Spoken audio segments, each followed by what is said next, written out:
وما فيها من العبر سورة الجن تفسیر ابن کثیر.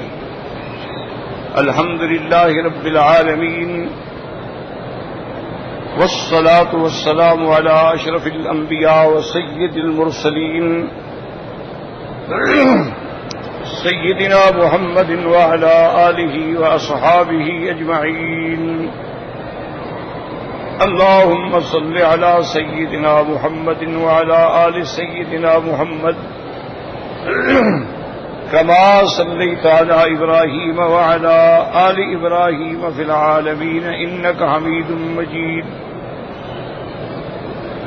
أعوذ بالله من الشيطان الرجيم. بسم الله الرحمن الرحيم. وَأَنَّا مِنَّا الْمُسْلِمُونَ وَمِنَّا الْقَاسِطُونَ فَمَنْ أَسْلَمَ فَأُولَئِكَ تَحَرَّوْا رَشَدًا وَأَمَّا الْقَاسِطُونَ فَكَانُوا لِجَهَنَّمَ حَطَبًا وَأَن لَّوِ اسْتَقَامُوا عَلَى الطَّرِيقَةِ لَأَسْقَيْنَاهُم مَّاءً غَدَقًا لِّنَفْتِنَهُمْ فِيهِ وَمَن يُعْرِضْ عَن ذِكْرِ رَبِّهِ يَسْلُكْهُ عَذَابًا صَعَدًا. قال المؤلف والمفسر رحمه الله تعالى: ذکر من قال بهذا القول قال الأوفي عن ابن عباس: وَأَن لَّوِ اسْتَقَامُوا عَلَى الطَّرِيقَةِ يعني بالاستقامة الطاعة. وقال مجاهد رحمه الله: وَأَن لَّوِ اسْتَقَامُوا عَلى الطَّرِيقَةِ قال الإسلام. وقضا قال سعید بن جبیر وسعید بن المسیب وعطا والسدی ومحمد بن کعب القرظی. وقال قتادہ: وأن لو استقاموا على الطريقة يقول لو آمنوا كلهم لو سعنا عليهم من الدنيا. وقال مجاهد: أن لو استقاموا على الطريقة أي طريقة الحق. وكذا قال الضحاك واستشهد على ذلك بالآيتين اللتين ذكرناهما.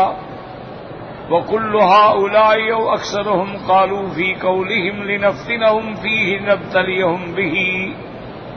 وقال مقاتل: نزلت في كفار قريش حين منعوا المطر 7 سنين. اب مفسر رحمت اللہ علیہ قرآن مقدس کی اس آیت مبارک پر اپنے دلائل کا ارشاد فرما رہے ہیں کہ اللہ استقاموا علی الطریقۃ لاسقیناہم ماء غدقا لنفتنہم فیہ. اس سے کیا مراد ہے؟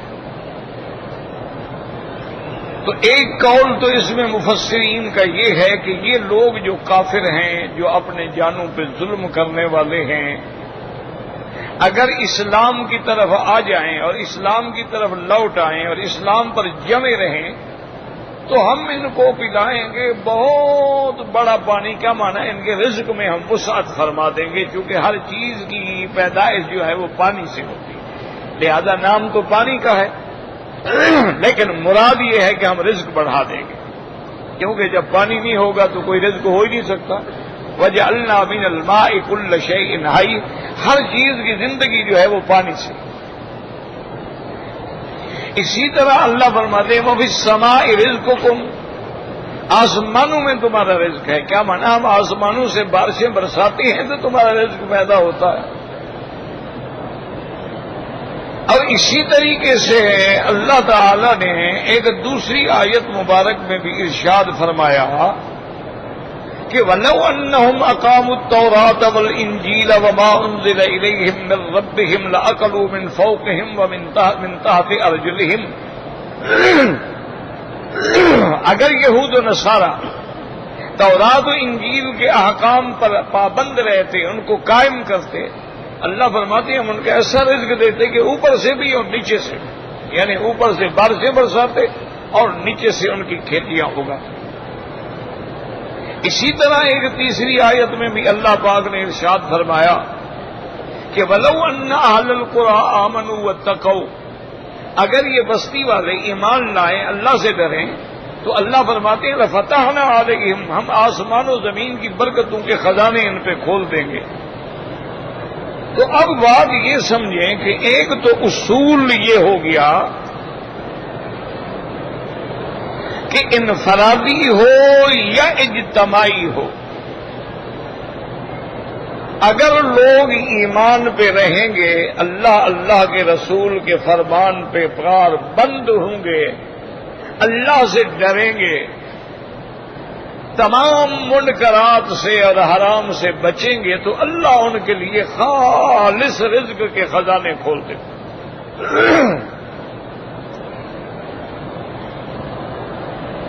اسی طرح اللہ فرماتے ہیں کہ من عمل صالحا منکم من ذکر او انثى وهو مؤمن فلنحيينه حیاتا طیبہ، تم میں اگر کوئی مرد ہے یا عورت اگر وہ ایمان لائے، اچھے عمل کرے، ہم اس کو بڑی اچھی زندگی عطا فرماتے ہیں۔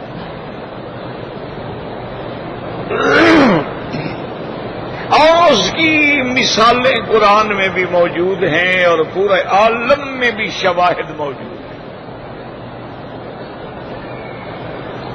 اب سیدنا ابراہیم الخلیل علیہ السلام نے جب اپنی بیوی اور بچے کو اللہ کے حکم سے مکہ شریف میں کعبۃ اللہ کے پاس چھوڑا تھا، تو اس وقت یہاں کیا تھا؟ بواد غیر ذی زرع، یعنی ایسی وادی جس میں کوئی کھیتی نہیں، کوئی آبادی نہیں، کوئی نہر نہیں، کوئی چشمہ نہیں، کوئی پانی نہیں، کوئی باغ نہیں۔ عند بیتک المحرم، تیرے عزت اور حرمت والے گھر کے پاس۔ لیکن جب سیدنا اسماعیل علیہ السلام اور ان کی والدہ نے آ کے اللہ کے حکم کی تعمیل میں یہ مشقت قبول فرمائی، اللہ نے ساری دنیا کے خزانے کعبے کی طرف کھینچے۔ اللہ نے تمام، اب دیکھ لیں یہاں مکہ شریف میں موجود ہیں، آنکھوں سے جا کے دیکھ لیں کہ تمام دنیا کا پھل اور اعلیٰ قسم کا پھل اگر ملے گا تو مکہ شریف مدینہ شریف میں ملے گا۔ تمام دنیا کی اعلیٰ قسم کی پروڈکٹ جو ہیں، چاہے وہ کپڑا ہے، چاہے خوشبو ہے، کوئی ہے، سب مکہ مدینے میں ملے گا۔ ساری دنیا سے کھنچ کے آ جائیں، یعنی آپ کے ملک میں عام ہوتے ہیں، وہاں نہ ملے لیکن یہاں ملے گا۔ آپ کے ملک میں سیب ہوتا ہے لیکن وہاں نہ ملے، یہاں ملے گا۔ آپ کے ملکوں میں بھی انجیر ہوتا ہے لیکن وہاں نہ ملے، یہاں ملے گا۔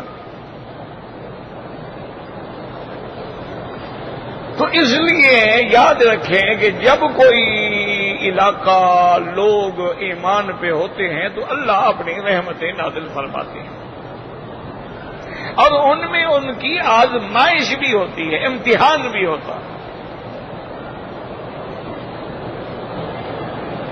اب اسی طرح آپ دیکھ لیں، ہمارے بھائی ہیں، ہم خود ہیں، ہمارے بھائی ہیں، ساتھی ہیں، کتنے لوگ ہیں ساری دنیا سے، پاکستان سے، بنگلہ دیش سے، انڈیا سے، اور دنیا سے، افریقہ سے، مصر سے، عرب سے، عجم سے۔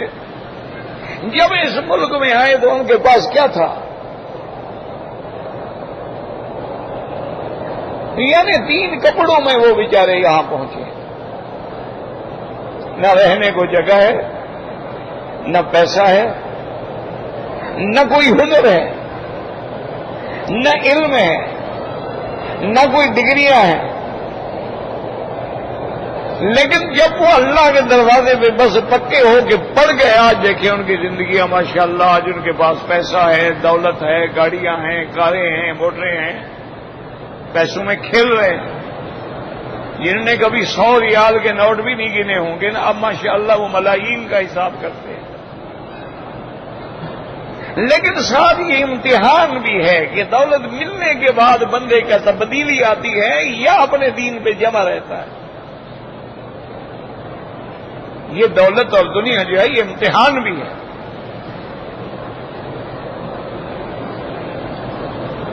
تو اسی لیے اللہ نے اس آیت میں بھی یہی ارشاد فرمایا کہ اللہ استقاموا علی الطریقۃ، اگر وہ طریقہ اسلام پہ جمے رہتے، اگر وہ دین پہ جمے رہتے تو ہم ان کے لیے رزق کے دروازے کھول دیتے، کیوں؟ رزق تو اللہ کے ہاتھ میں، اللہ یبسط الرزق لمن یشاء ویقدر۔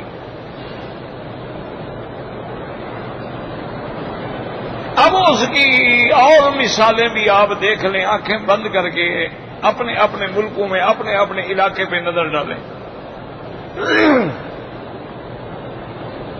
آپ نے دیکھا ہے کہ مدرسے ہیں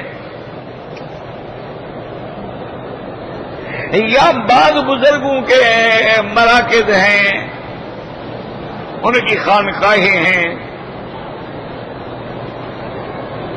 اب خود آپ ٹھنڈے دل سے اندازہ کریں، کسی مدرسے میں 300 طالب ہے، 200 ہے، 100 ہے، 400 ہے، 600 ہے، 800 ہے، 1000 ہے، کسی میں اور زیادہ ہے، اور ان کو چلانے والا کون ہے؟ ایک فقیر عالم ہے جس کی نہ جاگیر ہے نہ جائیداد ہے، اور روزانہ 8000 آدمی کو صبح ناشتہ بھی ملتا ہو، ظہر کا کھانا بھی ملتا ہو، رات کا کھانا بھی ملتا ہو۔ آپ کے علاقے میں کوئی اتنا بڑا جاگیردار ہے جو اتنے 8000 بندے کو روز کا کھانا کھلاتا ہو؟ اس غریب کی وجہ سے اللہ پاک سب پر برکتیں فرما رہے ہیں، چل رہے ہیں۔ بعض بزرگوں کے خانقاہیں ہیں، خانقاہیں کا معنی یہ نہیں ہوتا یہاں شرک ہو، وہاں اصلاح ہوتی ہے، بندوں کی تربیت ہوتی ہے، ان کی تزکیہ ہوتا ہے۔ جا کے دیکھیں 200 400 آدمی سب کو مل رہا ہے۔ اب رمضان المبارک کا مہینہ ہے، آپ دیکھیں گے بعض مقامات ایسے ہیں ماشاءاللہ جہاں روزانہ 400 500 600 مہمان ہیں، افطار بھی مل رہا ہے، ساری بھی مل رہی ہے، دودھ بھی مل رہا ہے، چائے بھی مل رہی ہے۔ تو اس کا معنی یہ ہے کہ من کان للہ کان اللہ لہ، جب آپ اللہ کے بن جاتے ہیں تو پھر اللہ کی مدد تمہارے ساتھ آ جاتی ہے، خود بخود اسباب پیدا ہوتے ہیں۔ میرے اپنے ساتھی ہیں، دوست ہیں، ان کا ایک مدرسہ ہے ماشاءاللہ، اللہ سب مدارس کی حفاظت کرے، بڑا محنت سے وہ چلا رہے ہیں۔ ان نے فرمایا کہ ایک دن ہم نے مدرسے میں بیٹھے ہوئے تھے تو ہمارے جو خزانچی ہیں، جو اکاؤنٹنٹ ہیں، جو محاسب ہیں، ان نے آگے بتایا کہ حضرت کوئی 5-7 دن کا مطبخ میں راشن رہ گیا ہے، نہ پیسہ ہے نہ مطبخ میں سامان ہے، اور 600 طالب ہے۔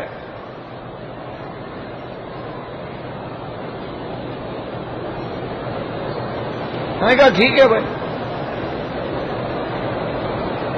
میں نے سب طلباء کو بلایا اور میں نے کہا کہ مغرب کے بعد سورۃ الواقعہ پڑھو اور سارے دعا مانگو۔ اب ہمارے بغیر کیا ہے، کہاں سے جا کے لے آئے؟ اور فرماتی ہیں کہ وہ رات گزر گئی، صبح کو سبق ہو رہے تھے کہ ایک آدمی آیا، السلام علیکم، بیٹھ گیا، سبق ختم ہوا، اس نے کہا جی میں مسافر ہوں، میری گاڑی خراب ہو گئی ہے، ٹائر پنچر ہو گیا ہے، میں کبھی ٹائر بدلنا بھی نہیں جانتا، پنچر لگانا بھی نہیں جانتا۔ میں نے مدرسے کا بورڈ پڑھا تو گاڑی باہر میں نے کھڑی کر دی اور پنچر ہو گئی۔ میں نے کہا مدرسے میں جاتا ہوں، شاید مدرسے والے میری کچھ مدد کر دیں۔ تو محترم صاحب فرماتی ہے میں نے اپنے ڈرائیور کو بلایا، میں نے کہا بیٹا ایسا کرو کہ ان کی ٹائر کھولو اور اپنی گاڑی میں ڈالو، اور جہاں ملتا ہو پنچر وغیرہ جو ہوئے ان کو ٹھیک کرا کے واپس لے آؤ۔ اور دوسرے آدمی میں نے کہا کہ جو کچھ ناشتے میں موجود ہے، جو بھی ہے، چاہے کوئی بسکٹ، کوئی یعنی رس مس، کوئی سوکھی روٹی، جو بھی ہے وہ بھی آپ مہمان کے لیے لے آئیں۔ تو میں نے سبق پڑھانا شروع کر دیا، اس نے ناشتہ کیا، ناشتے کے بعد وہ چل پڑا مدرسہ دیکھنے کے لیے، ایک ایک کمرہ دیکھا اور ایک ایک دارالحدیث، دارالقرآن اور کلاس روم اور طلباء کے رہنے کی جگہیں اور وضو کرنے کی جگہیں اور مسجد اور ان کے انتظامات اور ان کا میس اور ان کا کھانے پکانے کی جگہ، سارا اسے گھوما، چکر لگایا۔ اچھا وہ مدرسہ ایسی جگہ ہے کہ اس کے ادھر ادھر کوئی آبادی نہیں ہے،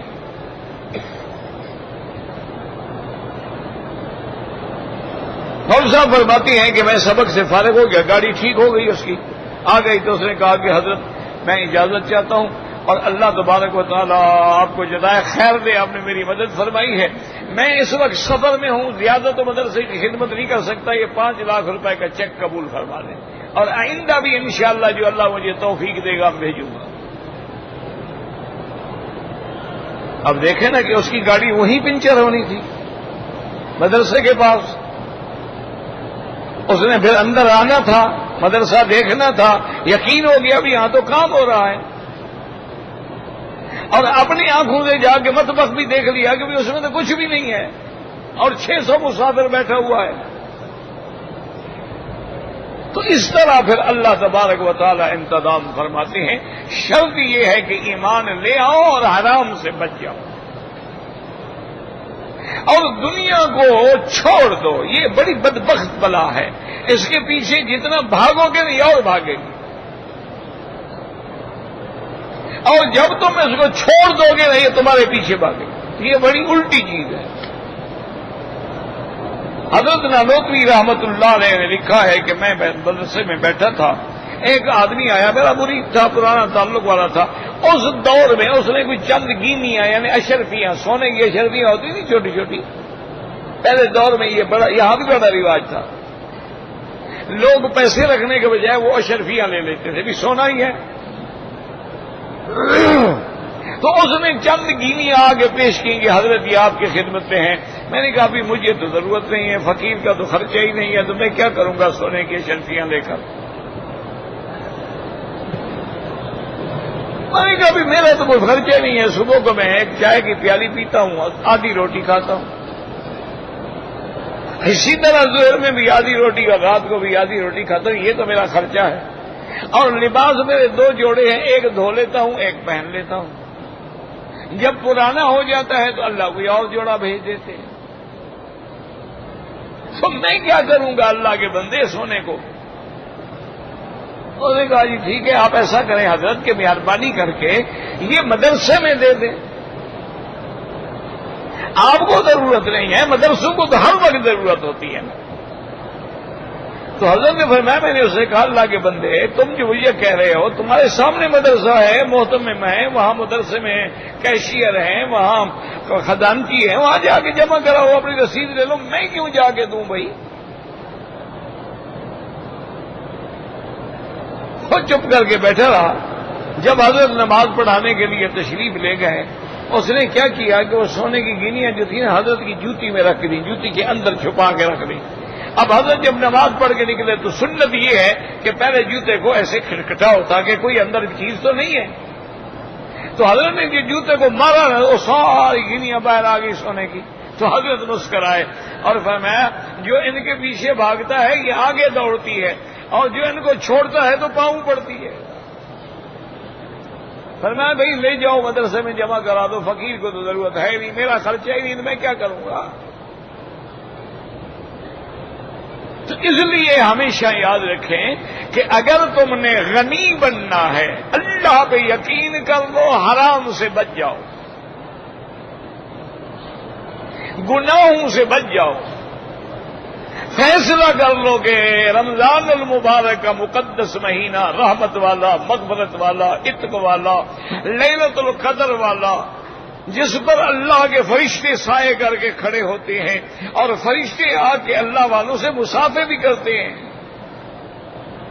ہمیں پتہ نہیں لگتا نا۔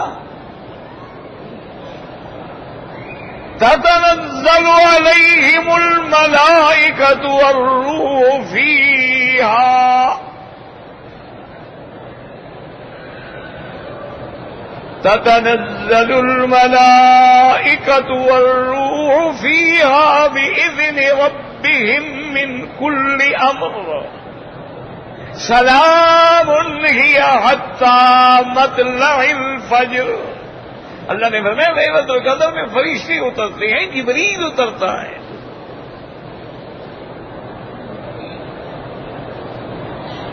تو ایک فیصلہ کر لیں کہ میں افطار بھی حلال سے کروں گا اور سحور بھی حلال سے کروں گا، اور اس مقدس مہینے میں کوئی قولی عملی فعلی قطعاً کوئی گناہ نہیں کروں گا، اور سب سے بڑی بات کہ اپنے آنکھوں کو دبا کے رکھوں گا کہ میری آنکھیں جو ہے وہ کسی غیر محرم پہ نہ پڑیں،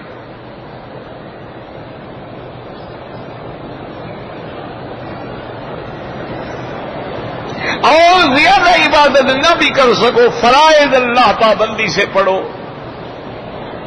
سنن مؤکدہ پابندی سے پڑھو، رات کو تراویح پابندی سے پڑھو، وتر پابندی سے پڑھو، تہجد پابندی سے پڑھو، اور اللہ کے قرآن کی جتنا ہو سکے تلاوت کرو، کیونکہ یہ رمضان جو ہے، رمضان اور قرآن جو ہے ان کا چولی دامن کا ساتھ ہے، اللہ نے قرآن اتارا ہی رمضان میں ہے، اور اللہ نے رمضان کو قرآن کی حفاظت کا اتنا بڑا ذریعہ بنایا ہے کہ پوری کائنات میں جہاں بھی جاؤ گے کسی نہ کسی مسجد میں کوئی کھڑا ہے اور اللہ کا قرآن پڑھ رہا ہے۔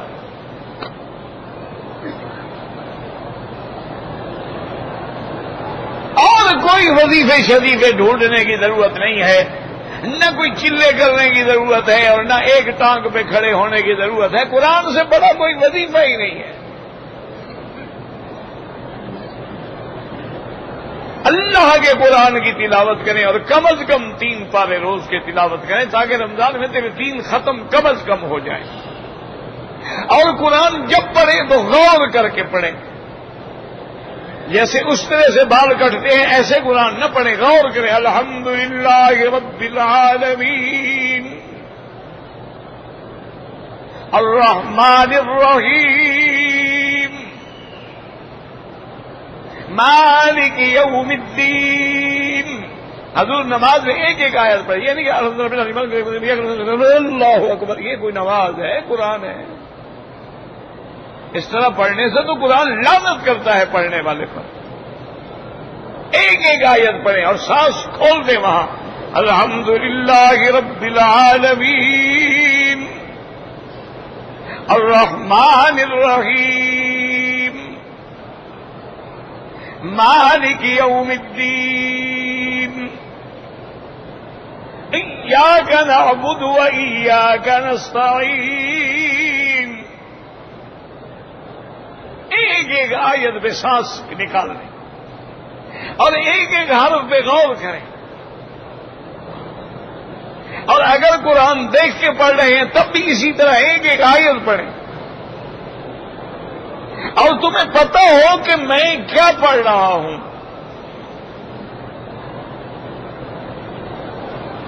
تمہیں پتہ ہو، سمجھ آئے کہ میں نے کیا پڑھا ہے، تو دیکھیں انشاءاللہ ثم انشاءاللہ ثم انشاءاللہ 1 مہینے کے اندر تیری کایا پلٹ جائے گی، انقلاب آ جائے گا۔ صرف 1 مہینہ، یہ کمائی کا مہینہ ہے، یہ محنت کا مہینہ ہے، یہ جاگنے کا مہینہ ہے، یہ حاصل کرنے کا مہینہ ہے، یہ مانگنے کا مہینہ ہے، یہ رحمت کا مہینہ ہے، یہ مغفرت کا مہینہ ہے۔ یہ تو وہ مہینہ ہے جس میں اللہ کی رحمت کا دریا جوش میں ہوتا ہے۔ اور بی بی عائشہ فرماتی ہے حضور کی سخاوت ایسے ہوتی تھی رمضان میں، کالریح المرسل، جیسے ٹھنڈی ہوا چلتی ہے، دوست کو بھی لگتی ہے دشمن کو بھی لگتی ہے، حضور کی سخاوت بھی ایسے ہوتی ہے۔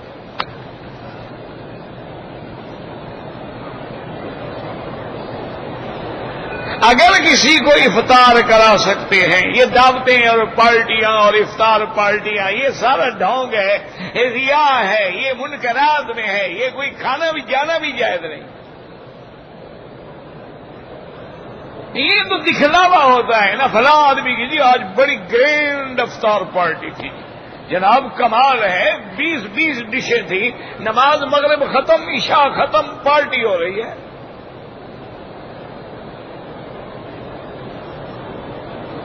اور پھر ہمارے ملک میں پتہ نہیں یہ ہندو سے نصیب عذاب آیا ہے، کہاں سے آیا ہے کہ رمضان المبارک میں بطور خاص انتظام کرتے ہیں کہ افطار کے وقت میں پکوڑے ہوں، چکوریاں ہوں، کچوریاں ہوں، چٹخارے والی چیزیں ہوں۔ پتہ نہیں یہ لعنت کہاں سے آئی ہے، مجھے تو آج تک کسی کتاب میں نہیں ملی۔ سرکار دو جہاں، رحمت دو جہاں، محبوب رب العالمین، رحمت للعالمین صلی اللہ علیہ وسلم نے فرمایا افضل یہ ہے کہ افطار جو ہے تازہ کھجور سے کرو. اگر تازہ کھجور نہ ملے تو پرانی کھجور سے کر لو. اگر کھجور میٹھی چیز ملی نہیں تو پانی سے افطار کرو. یہ نہیں فرمایا کہ پکوڑوں سے افطار کرو، دہی بلوں سے افطار کرو، چٹنیاں بناؤ اور سموسے بناؤ. یہ پتہ نہیں آئی بلا کہاں سے ہے.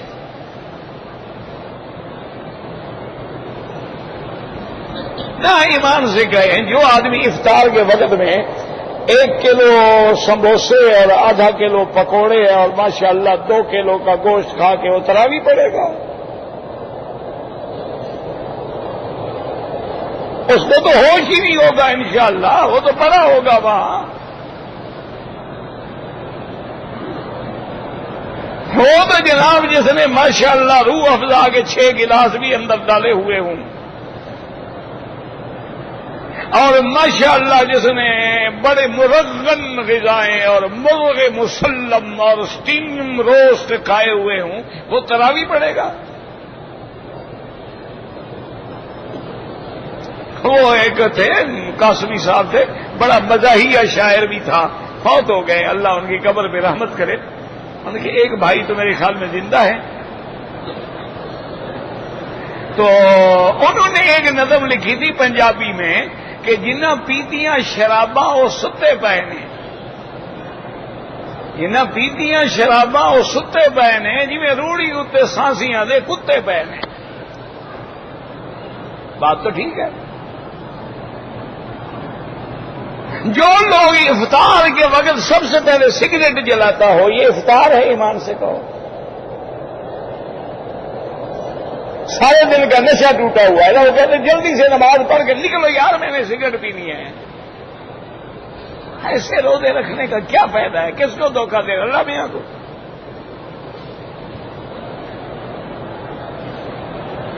کس کو دھوکہ دے رہے ہیں آپ؟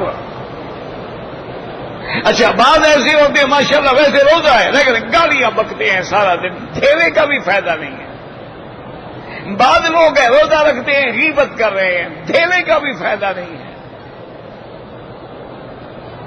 ماشاءاللہ روزہ رکھ کے اور اللہ کے حکم پہ فرما برداری کر کے صبح اٹھ کے پہلا کام یہ ہے کہ سنت مصطفیٰ پہ اس طرح چلائیں گے تاکہ رمضان کا مہینہ بھی گواہ ہو اور سرزمین مکہ و مدینہ بھی گواہ ہو کہ اس لعنتی نے اللہ کے گھر کا بھی حیا نہیں کیا.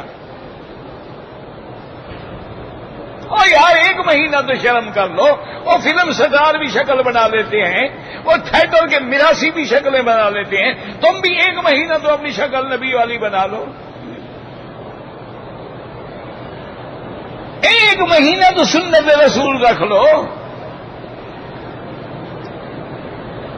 تو اس لیے اللہ کا پھر وعدہ ہے کہ اگر تم متقی بن جاؤ گے لفتحنا علیہم برکات من السماء والارض، ہم آسمانوں اور زمینوں کو حکم دیں گے کہ اپنے خزانے کھول دو میرے بندوں کے لیے.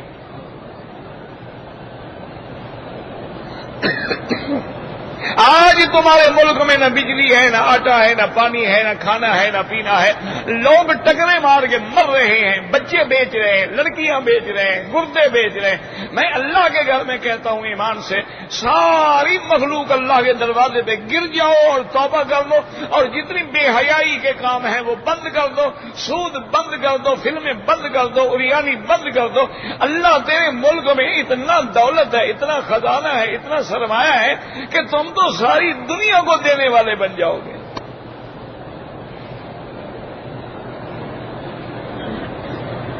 لیکن سب سے بڑی بات کیا ہے؟ سب کچھ ہے ایمان نہیں، سب کچھ ہے اسلام نہیں، سب کچھ ہے قرآن نہیں، سب کچھ ہے رمضان نہیں. پتہ ہی نہیں ہوتا کہ رمضان آیا تھا کہ نہیں آیا تھا. اور کہیں اگر ہوگا بھی دکھانے کے لیے بڑے بڑے لوگ حافظ بلا لیتے ہیں، کوٹھی پہ قالینیں بچ جاتی ہیں، تراویح آپ اندر بیٹھے ہوئے ہیں، آپ ڈرنک کر رہے ہیں اندر،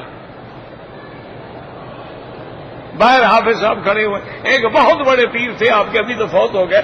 انہوں نے ایک ہمارے بزرگ نے دیکھا کہ رمضان میں سگریٹ پی رہے ہیں، تو انہوں نے کہا کہ حضرت آپ تو بزرگ ہیں، پیر ہیں، گدی نشین ہیں، سجادہ ہیں، آپ تو لحاظ کیا کریں رمضان شریف ہے۔ انہوں نے کہا مولوی صاحب میں رمضان میں ایک روزہ رکھتا ہوں 27ویں کا بس، اور اس دفعہ تو اس کی بھی مجھے امید نہیں ہے کہ میں رکھوں گا۔ اور لوگوں کا پیر ہو، مرشد ہو، یہ تو اسی طرح ہوا نا کہ کسی آدمی سے پوچھا تھا کسی نے کہ حضرت وہ آپ کے پیر جو ہیں، آپ کے مرشد جو ہیں، ان کے بارے میں تو کچھ سنا۔ انہوں نے کہا مرشد ہما صفت و موصوف است، میرا مرشد جو ہے کمال صفتوں کا مالک ہے، بلکہ ذرہ بے ایمان است، تھوڑا سا بے ایمان ہے۔ یہ کیا ہے؟ ہم کہاں جا رہے ہیں؟ کیا کر رہے ہیں؟ اس لیے اب دیکھیں کہ حضرت ابن عباس فرماتے ہیں استقاموا علی الطریقہ کا معنی کیا ہے؟ طاعت پہ جمے رہیں۔ حضرت مجاہد فرماتے ہیں اسلام پہ جمے رہیں۔ حضرت سعید فرماتے ہیں، قتادہ فرماتے ہیں کہ اگر سب ایمان لے آئیں، اللہ فرماتے ہیں ہم ان پر رزق کے دروازے کھول دیں۔ حضرت مجاہد فرماتے ہیں اگر طریقہ حق پر وہ جم جائیں تو اللہ تبارک و تعالیٰ ان کے لیے آسمانوں سے رزق اتاریں گے، لیکن یہ امتحان بھی ہوگا۔ جیسے کہ قریش مکہ نے جب شرک کیا، جب کفر کیا، جب تکذیب کی میرے مدنی پاک کی، اللہ نے ان پر بھی پھر قحط کا عذاب نازل کیا۔ 7 سال قحط رہا مکے میں، یعنی قریش مکہ جو بڑے بڑے سردار تھے وہ پرانے چمڑے ڈھونڈ کے پانی میں ابال کے پیا کرتے تھے، اور بھوک کا یہ عالم تھا کہ باہر نکلتے تھے ان کو دھواں نظر آتا تھا۔ پانی آسمان سے بند ہو گیا، بارشیں بند ہو گئیں، کھیتیاں ختم ہو گئیں، باغ سوکھ گئے۔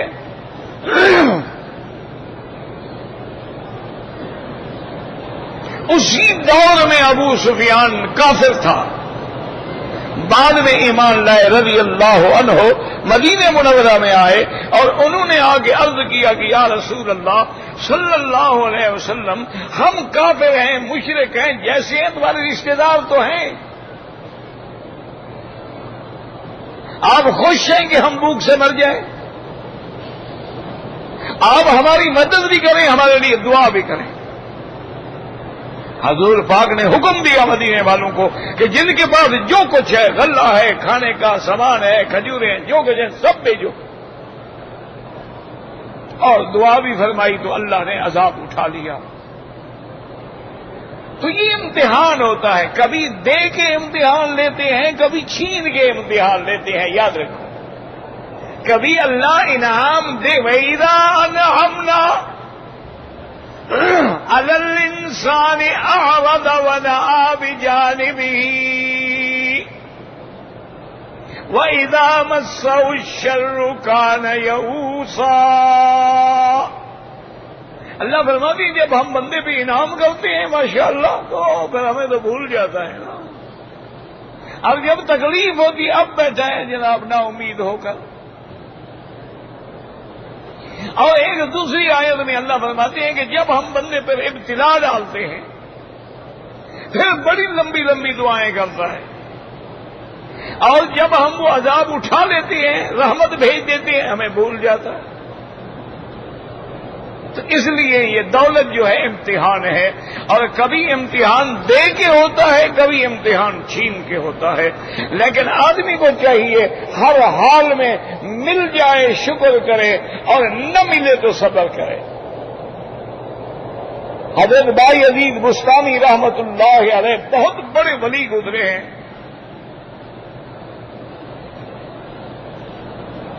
وہ فرماتے ہیں کہ ایک دفعہ میں اتنا شرمندہ ہوا کہ میں زندگی میں کبھی شرمندہ نہیں ہوا۔ ایک نوجوان آیا تاشقند بخارا کے علاقے سے، جہاں کے امام بخاری تھے رحمت اللہ علیہ۔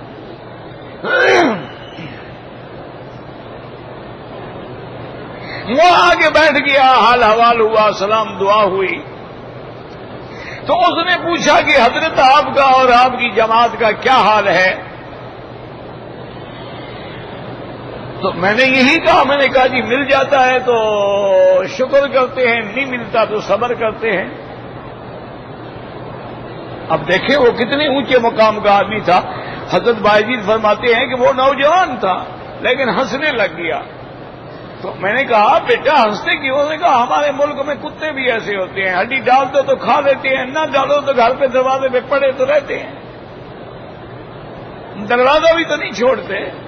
حضرت باجید فرماتے ہیں میں بڑا شرمندہ ہوا۔ تو میں نے کہا تمہارے علاقے میں جو اللہ والے ہیں دیکھ لو وہ کیا؟ انہوں نے کہا مل جائیں تو دوسروں کو کھلاتے ہیں اور نہ ملے تو شکر کرتے ہیں۔ وَيُؤْثِرُونَ عَلَىٰ أَنفُسِهِمْ وَلَوْ كَانَ بِهِمْ خَصَاصَةٌ، اپنی جان پہ اپنی بھوک پہ دوسرے کو ترجیح دیتے ہیں کہ بھئی چلو ہم نہ کھائیں اس کو کھا لیں، اور نہ بھی ملے تو وہ صبر کے ساتھ شکر بھی کرتے ہیں کہ اللہ آپ نے جو نہیں دیا نا اس میں بھی کوئی حکمت ہے۔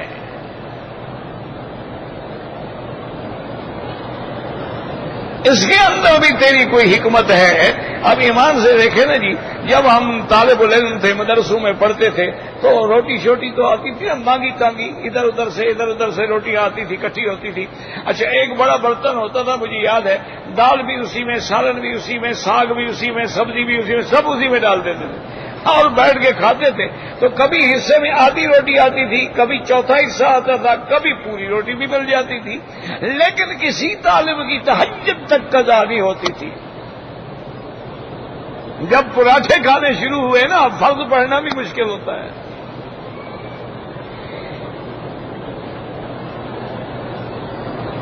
بجائے ہے کسی طالب کی تہجد قضا ہو جائے، کیوں؟ جب پیٹ میں ہے کوٹھے نہیں تو نیند تو نہیں آئے گی نا۔ آدمی آرام سے کہتا ہے یار نیند تو نہیں آ رہی، چلو نماز تو پڑھو۔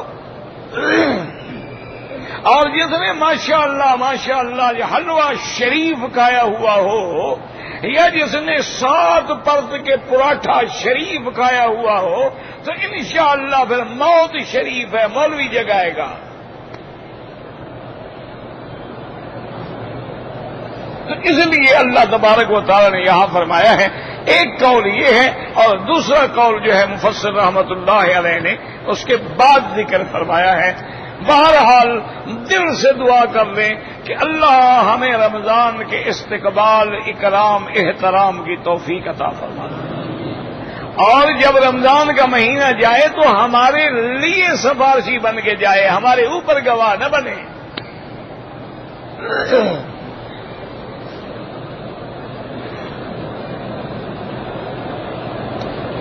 کہتے جی کہ میں نے 2 دفعہ سر منڈوایا ہے عمرے کے بعد، لیکن میرے سر پہ زخم ہے، زخم والی جگہ چھوڑ دیا کریں، کوئی بات نہیں، مجبوری ہے۔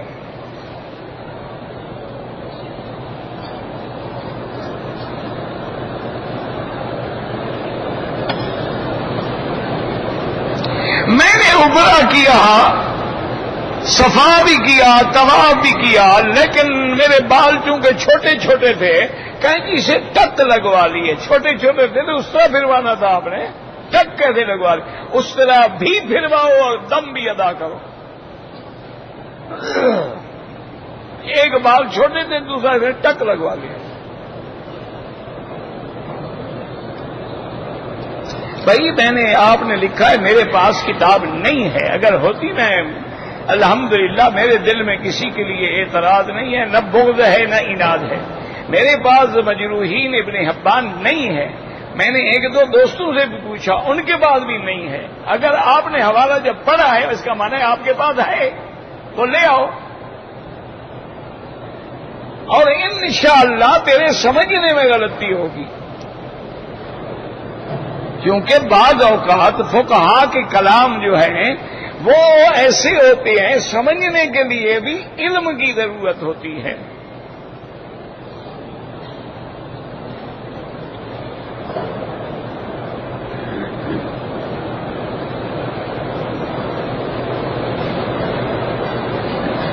میں نے عمرہ کیا، طواف بھی کیا، صفا مروہ بھی دوڑا، مجھے پتا نہیں تھا، مجھے کسی اور نے کہا کہ جی آپ نے تو بنیان پہنی ہوئی ہے، ماشاءاللہ، یعنی آپ نے چادریں باندھی ہیں، احرام باندھا ہے، آپ کو بنیان نظر نہیں آئی، ماشاءاللہ۔ ایک دم ادا کریں، انشاءاللہ ہمیشہ بنیان نظر آئے گی۔ ایک دم دے دیں نا، جب 400 ریال کی بکری دیں گے اور پھر 25 ریال سے ضرب دیں گے، مجالے تمہیں پھر کبھی بنیان پہننے کی غلطی ہو۔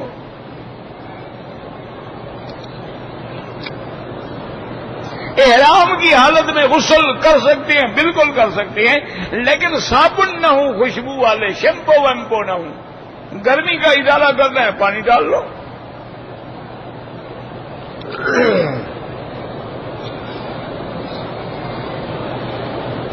اگر کوئی پاکستانی جدے میں رہتے ہیں اور انہوں نے اشہر حج میں اگر عمرہ کیا، پھر حج تمتع ہو جائے گا، ورنہ اصول یہ ہے کہ جو لوگ میقات کے اندر ہیں وہ حج افراد کریں۔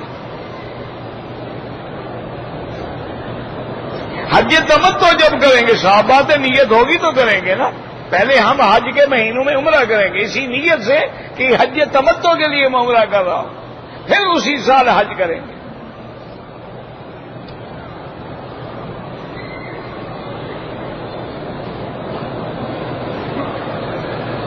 کہتے جی کہ میری بیوی انڈیا سے آئی، عمرے کی نیت سے احرام باندھا، اس کو حیض آ گیا، حیض سے پاک ہو کر پھر مسجد عائشہ سے احرام تو باندھ کے آئی ہوئی ہے، مسجد عائشہ جانے کی کیا ضرورت تھی؟ اور یہ بھی وضاحت کرو نا، جب حیض سے پاک ہو گئی تو پھر جناب نے تو دوبارہ پاک نہیں کیا، مسئلہ تو لکھو نا وضاحت سے، ورنہ وہ احرام میں ہے، جب حیض سے پاک ہو جائے غسل کرے، جا کے عمرہ کرے، مسجد عائشہ جانے کی کیا ضرورت ہے؟ مسجد عائشہ تو وہ جائے جس نے نیت نہیں کی، وہ تو میقات سے نیت کر کے آئی ہے، اور کوئی گڑبڑ کی ہے تو وضاحت سے لکھو۔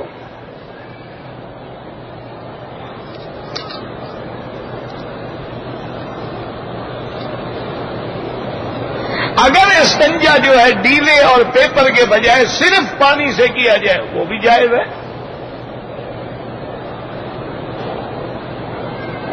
اگر آدمی کے ہاتھ میں پیشاب لگ جائے دھو ڈالے، بس 3 دفعہ دھو دیا، ختم۔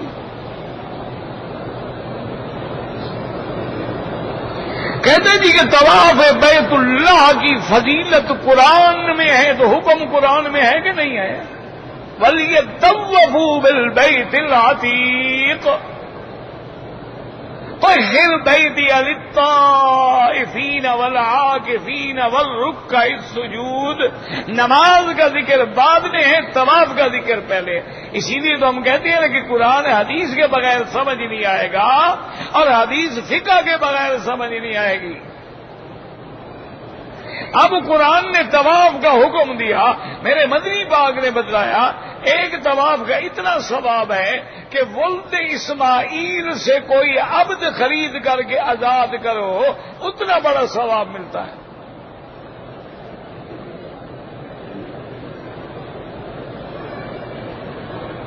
بہرحال حولان حول شرط دیکھیں نا، اب قرآن میں ہے زکوٰۃ ادا کرو، حولان حول کہاں سے آ گیا؟ تو ہم حدیث کے محتاج ہو گئے کہ نہیں ہو گئے؟ اور اگر حدیث مبارک میں کوئی اغلاق آ جائے، 2 حدیثیں آ جائیں، تعارض پیدا ہو جائے، تو اب اس کا حل کیا کریں؟ پھر حل فقہا اور مجتہدین کریں۔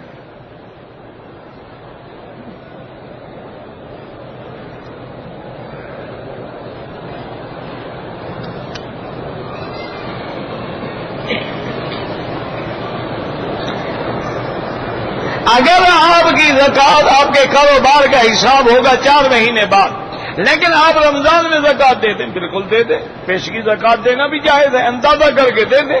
اگر حساب میں پھر تمہیں معلوم ہو کہ میرا پیسہ زیادہ ہے تو باقی پھر اس وقت دے دیں۔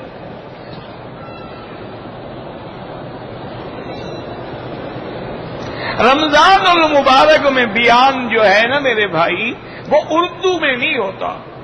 صبح کی نماز کے بعد باب المدینہ کی طرف برامدے میں فجر کی نماز کے فوراً بعد انشاءاللہ ہوگا، لیکن وہ عربی میں ہوگا، اردو میں نہیں ہوتا۔ اردو کے لیے مغرب کے بعد لوگ افطار کرنے کے لیے جاتے ہیں، درس کیسے دیا جائے؟ لوگ افطار کریں گے، کھانا کھائیں گے، واپس آئیں گے، پھر نماز عشاء، پھر تراویح پڑھیں گے، رات کے 11 بج جائیں گے، درس کس وقت دیا جائے؟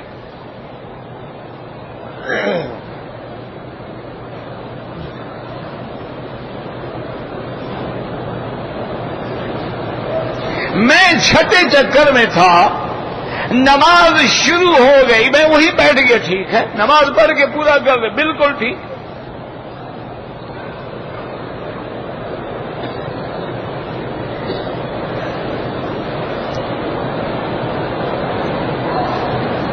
کہتے جی کہ میرے بیٹی ہیں، میں نے ان کی شادی کرنی ہے، اگر میں ان کے لیے 7.5 تولے سونا لے کے رکھ لوں تو زکات تو شروع ہو جائے گی جب تک ان کو نہیں دو گے، جب ان کو دو گے پھر ان پر بھی زکات ہو جائے گی کہ 7.5 تولے سونا ہو گیا، اور پیسے بھی تو ہوں گے نا، اور چاندی ہوگی، پیسہ ہوگا، معاملات ہوں گے، زکات دینی پڑے گی۔ جب تک تمہارے پاس ہے تم دو، جب بیٹوں کو دے دو گے ان کو پھر زکات دو۔ میں پاکستانی بینکوں سے قسطوں پر لیز پہ گاڑی لے سکتا ہوں، بالکل ناجائز ہے۔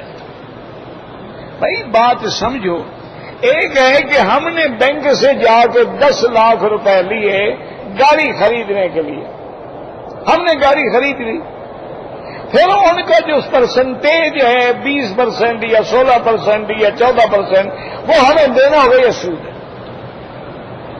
ایک یہ ہوتا ہے کہ بینک نے گاڑیاں خرید کر کے رکھی ہوئی ہے،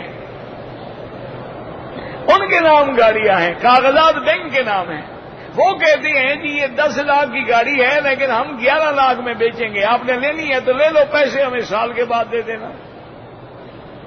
تو وہ آپ لے لیتے ہیں، وہ جائز ہے، کیونکہ وہ آپ کو گاڑی دے رہے ہیں، پیسہ نہیں دے رہے ہیں۔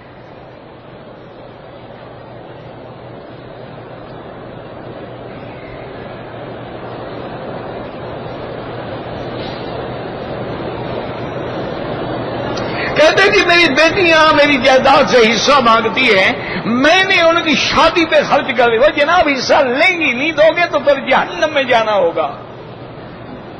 شادی پہ خرچہ کر دیا تو ان کا حصہ ختم ہو گیا میراث کا، پھر تو بیٹوں کی بھی تو تم شادی کرو گے، ان کا حصہ بھی ختم ہو گیا، پھر تو صرف تمہارا ہی رہ گیا نا، اور تمہارے مرنے کے بعد کمیٹی لے جائے گی۔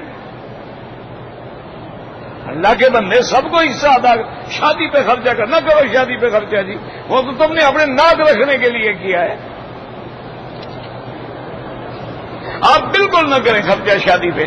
3 کپڑوں میں شادی کر دے۔ سرکار دو عالم نے کتنی جائیداد دی تھی بی بی فاطمہ الزہرا کو؟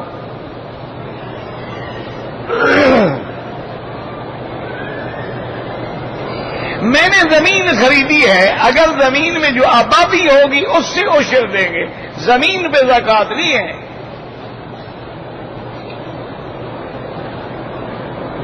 چار ائمہ میں سے کسی ایک امام کی پیروی کرنا ضروری ہے، بالکل، جو فقہ وہاں ہو۔ اب جیسے دیکھیں نا انڈونیشیا ہے، وہاں امام شافعی کی فقہ ہے تو امام شافعی کی کریں گے۔ جہاں تک بنگلہ دیش ہے، افغانستان ہے، ترکی ہے، پاکستان ہے، وہاں بھی فقہ ہے تو اس پر عمل کریں گے۔ لازمی بات ہے کہ ایک ہی قول پہ عمل کرنا ہوگا۔ جیسے حضور کے زمانے میں صحابہ جو تھے، حضرت معاذ یمن میں تھے تو لوگ صرف حضرت معاذ کے فتوے پہ عمل کرتے تھے، حضرت زید مدینے میں تھے، لوگ صرف حضرت زید کے فتوے پہ، تو ایک کے عمل کرنا پڑے گا۔ 2 کشتیوں پہ ٹانگ رکھو گے انشاءاللہ ڈوب جاؤ گے۔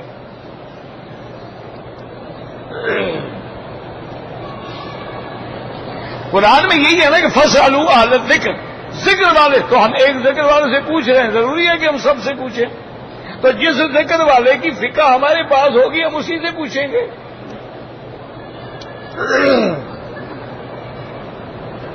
موجودہ دور میں کون سے کام شرک میں شامل ہیں؟ وہ جو پہلے دور میں تھے کہ غیر اللہ کی ندا کرتا ہے، غیر اللہ کی عبادت کرتا ہے، غیر اللہ کی منت مانتا ہے، غیر اللہ کی نظر نیازیں دے، سب شرک ہے۔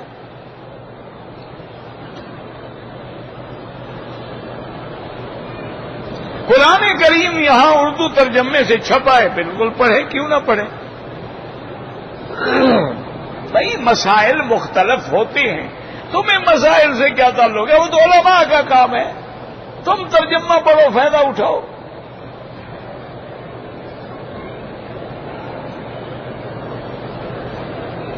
کہتے ہیں یہ تبلیغ والے کہتے ہیں کہ مدرسے نہ بناؤ، یہ غلط کہہ رہے ہیں آپ، ان کے اپنے مدرسے ہیں، یعنی آپ خود پتہ کریں کہ انہوں نے خود کتنے مدرسے بنائے ہیں، تو وہ کیسے مدرسوں کے مخالف ہیں؟ وہ کہتے ہیں یہ گزران العلوم نہ بناؤ کہ چندے کر کے کھاتے رہو اور اندر کچھ نہ ہو، وہ ان کی مخالفت کرتے ہیں۔ جو گزران العلوم ہیں، جو دارالعلوم ہیں، ان کے وہ مخالف نہیں ہیں۔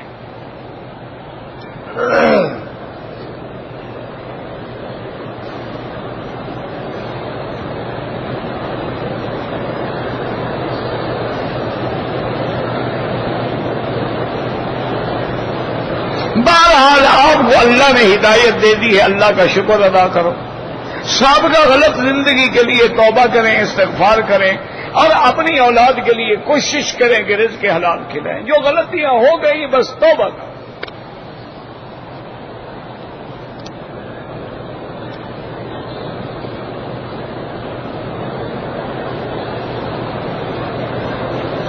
میرے گھر کا کرایہ ہے، میرا بھائی دیکھو نا، آپ کا حساب میں نے تو نہیں کرنا نا، آپ ہر سال حساب کریں، کرایہ، تنخواہ وغیرہ، اور گھر کا خرچے معاملہ نکالنے کے بعد کچھ بچتا ہے، اور وہ بچنا جو ہے وہ نصاب کے برابر ہے، یعنی 7 تولے کے برابر ہے، 52 تولے چاندی کی قیمت کے برابر ہے، تو زکات دو، نہیں ہے نہ دو۔ لیکن سارے خرچے نکالنے کے بعد پھر دیکھو کیا بچا ہے۔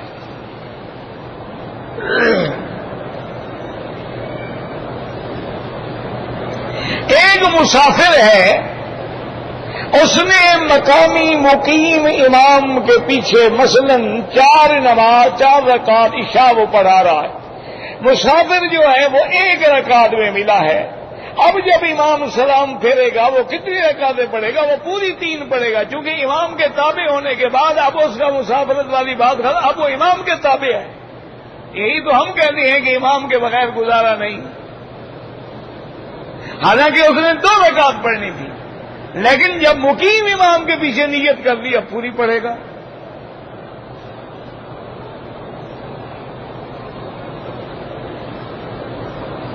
داڑھی سے سفید بال نکالے جائیں بالکل حرام ہے۔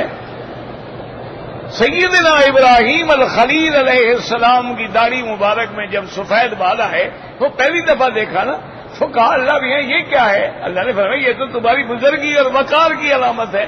تو نے کہا اللہم زدنی وقارا، تو اور میری وقار کو بڑھائے گا۔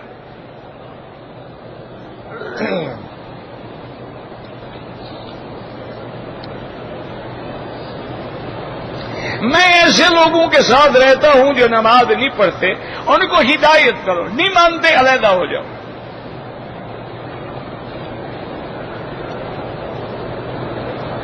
داڑھی کا خط بنائیں، کوئی حرج نہیں۔ ہمارے ایک آدمی نے پورے احرام میں انڈر ویئر پہنے رکھا، دم پڑ گئی۔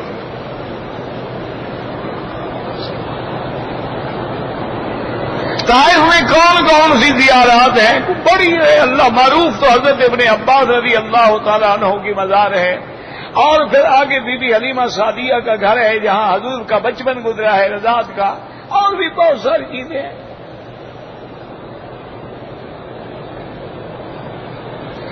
یہاں مغرب کی اذان کے بعد 2 رکعت پڑھتے ہیں، حنفی مسلک میں نہیں پڑھنی چاہیے، یہاں کے ائمہ کے نزدیک جائز ہے۔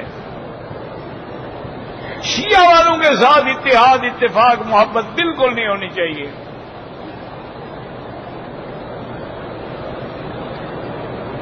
احرام کی حالت میں سر پہ صابن لگا لیا، فوراً دھو ڈالا ہے تو کوئی جرمانہ نہیں۔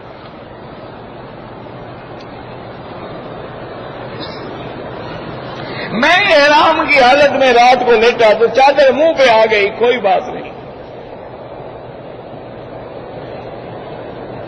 میری کوئی اولاد نہیں ہے تو بھائی ہوں گے، چچے داد ہوں گے، ان کو بھی لے گی۔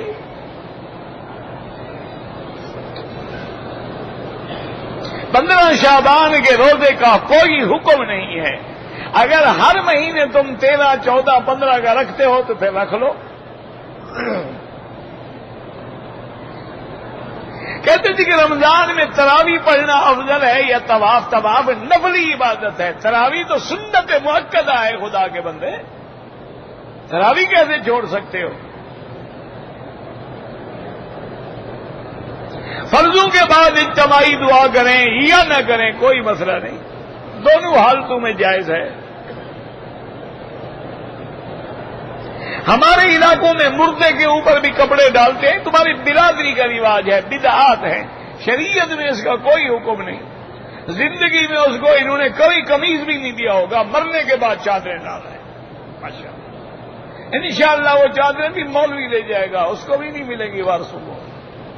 مولوی کس لیے ہے؟ اسی لیے تو ہے بیچارہ، تاکہ مرنے والے کے کپڑے وصول کرے، چادریں وصول کرے، ہیلے اسکات کر کے اس کے جوتے شوتے ہر چیز لے آئے گھر میں.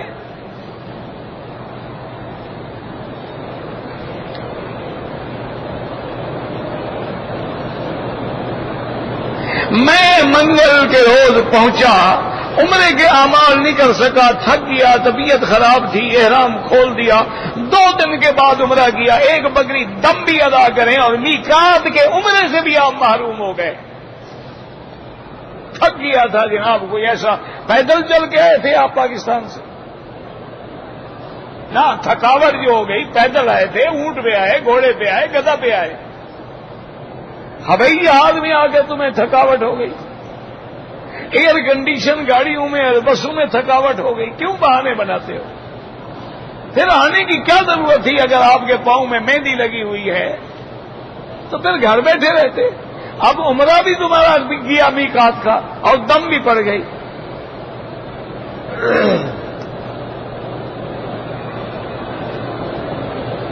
بعض لوگ کہتے ہیں کہ 40 دن تک سورت جن پڑھو تو جن نظر آ جائیں گے. تو تمہیں جنوں کو دیکھنے کا شوق کیوں ہے؟ نہیں، جن نظر آ جائیں گے تو انشاءاللہ تم پاگل ہو جاؤ گے. دعا کرو ہمیں نہ ہی نظر آئے. انہ یراکم هو وقبیلہ من حیث لا ترونہم. قرآن کہتا ہے وہ تمہیں دیکھ سکتے ہیں، تم ان کو نہیں دیکھ سکتے. تو ہم کیوں دیکھیں ایسے؟ کون سا ان کا جمال و حسن ہے کہ ہم دیکھیں گے؟ ویسے تجربہ کر کے دیکھ لو 40 دن، انشاءاللہ اگلی پچھلی عبادتیں بھی بھول جائیں گی. جب جن نظر آ گئے نا. طواف کے دوران حتیم کے اندر بالکل ناجائز ہے. عصر کے بعد اگر ہم حنفی ہیں تو 2 رکعت واجب الطواف مغرب کے بعد پڑھیں. اگر حرم میں وتر ہم جماعت کے ساتھ پڑھیں بالکل جائز ہے، اپنے الگ پڑھیں تب بھی جائز ہے، کوئی جھگڑا نہیں. دونوں پڑھنے کا طریقہ حدیث میں موجود ہے، پھر لڑائی کس بات کی؟ حضور پاک نے کسی درخت کو بلایا تھا، وہ آپ کی طرف آ گیا، بالکل صحیح حدیث ہے. حضور پاک تشریف لے گئے، آپ نے پیشاب فرمانا تھا اور چٹیل میدان تھا، درخت دور تھا، تو آپ نے اشارہ کیا درخت کو تو وہ چل کے آ گیا.